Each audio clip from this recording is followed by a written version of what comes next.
Ето ни с Мишо и Пешо, грамадата, отиваме към Белград, пише на мапа. На картата пише Белград, аз съм малко съмнение в това нещо.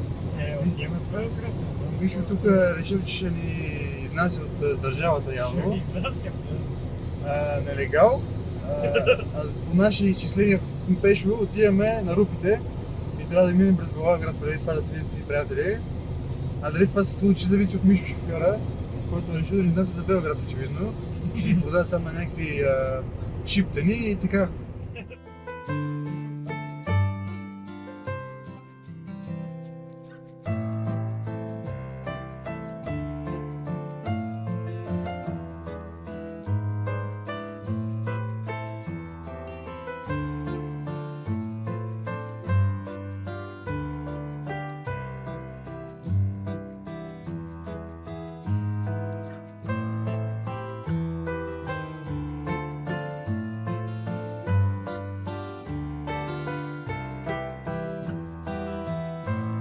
Пристигнахме в Благоевград на локацията на Ангел Янков, който ще заберем, ще дойде с нас на Рупите. И ще гледаме багажника. Ето, посрещат ни. Мац, мама ти да е, ба! Колегата опитва се да насили нашите... Къде отиваха? Ето ги нашите... Наши грамади. Ето ние събрахме Ангел Янков, който е човекът от дясно на видеото, да. И това е Хасанката Бозгьов, който дойде инцидентно малко. Не съм очакваше. Аз съм Хасанката! Аз! Я рекламири малко ресторанта. Здравейте, дами и господа, може да отидете в най-хубавия ресторант в България. 5-звезден ресторант с най-хубавото шкембе, с най-яките паршоли, сочни, мазни, приятни, наскара има, с гъбен сос. Най-хубавите кюфтенства са перфектни, само телешко и пилешко, без свинско, никакви грозоти и така нататък. Истинска и домашна храна. В град Якоруда, на пазара, до реката. Аз ще ви пратя GPS, или пишете в Google бузгите. 5 звезди има. Чакай. Кажи за червата. Най-хубавият деликатес, който е най-редък в света и трябва страшни умения от Шаолин, за да ги приготвиш. Червата, телешки черва. Защото не мога да ви кажа процеса, защото е много голема тайна, но мога да ви кажа, че 24 часа им трябва, за да бъдат приготвени. Значи, ако идеш 2 лева, си се отрепал до ядене, а ако идеш 5 лева, вече си друг човек. Може да нахраниш 5 местно семейство. 10 лева, ще се чудиме как да ти върнем ресто. Ето пристигнахме на Рупите, е така. Yes, тук сме. Ей, тримата големци. Няма лъжа, няма измама, тук сме. Ето. Напредваме към Сергиите. Пристигнахме в... Къде пристигнахме? Хала на Баба Ванга в Петре, Рупите. Точно така, пристигнахме на Рупите, вътре сме вече. Ето го най-силния рупичанин. Ела да ви покажа. Срещу нас се живява Баба Ванга, между другото. 2 къщички.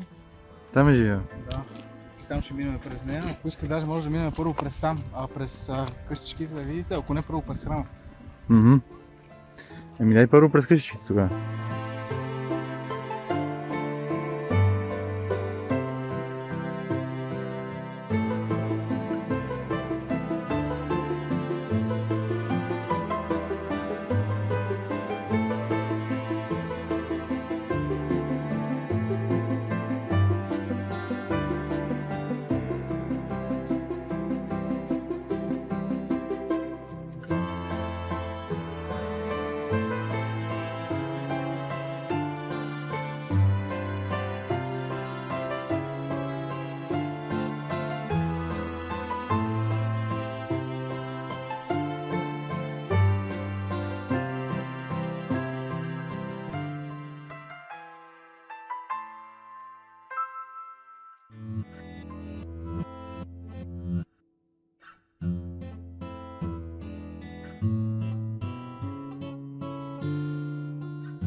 Сега сме тук на Мелник. Мишо прави фотосесия на Пешо. Хасанката чака за него в фотосесия, така. И човека с магнитите, какво да прави? Аз умирам. Що? Много само на едноземната седалка. Ето ни, пристигнахме на Вива Мелник. Малко бяхме объркали пътя, ама нищо, коригирахме се. Ето го Мишо снима на тук Тойота, която мисли за Subaru. Това е лозята. Това са лозята. И какво произвеждат? Тук се снима сериала Вина. Както повече от вас сигурно се усещат. Няма вина. Няма вина тук. Поне при нас няма. Няма да останка от тях. Къде дял Станко? Его, къде? Его дял Станко е. Тук сме с вечерята. В задръстването на връщане от Рупите към посока Благоевград. Положението не е добре, етапата е гигантска, времето на карта само се увеличава и надеждата за ресторантите се рано прегръдне вкъщи бавно загива като залеза през август. И така прибираме се, тук сме в София да виждаме. Приключи нашето пътуване, ето го Пешо. Прави някакви генг сайнове, Мишо ни маха. Шофираме, Мишо шофира. Генг сайнове, да. И така цяло беше доста хубаво изживяване, освен някои моменти, като например ресторанта, който няма да му казвам името, за да не му правя лоша реклама в Благоевград, в който си поръчах две неща от менюто и не бяха като на менюто, имаше пропуски леко, нито пък пишеше разни работи, примерно пилешкото филе имаше някакъв сос, който не беше описан в менюто и аз не го ядах. Те така, Рупите много хубаво място, видяхте на видеото. Вила Мелник, не така беше? Вила, да, Вила Мелник. Добре. Да, там бяхме, си купихме вино, аз няма да пия, Мишо няма да пие, ще черпаваме родители. И така, до следващото видео, в което ще се чуем и ще се видим и ще живеем нови моменти. Да. Какво? Ти не участваш. Ето ги. Много са агресивни и двамата. Това честно. Има сирене навсекъде. Той има навсекъде сирене. Половината е в телезето от сирене. Ето тук Хасанката има желание да се снима на паркинга на Лукойл, малко преди Рупите. Най-голям фен на Лукойл. Са Лукойл, Его е водещия. Как ти казвам да снимат Как го е? Как бе вожде? Ние сме Хасанчо. водещи. Миджица. Така се казвам. Как миди? Ето тук още един на гъба. Там има някакъв, кой го боли главата. Нещо не е добре. Много нецензурен. Мен че ще Мишо не иска да ми пусне колко джамбо. Пусна си някакви чалги песни. Не, баси, че Алгария е това момче, не вярвам.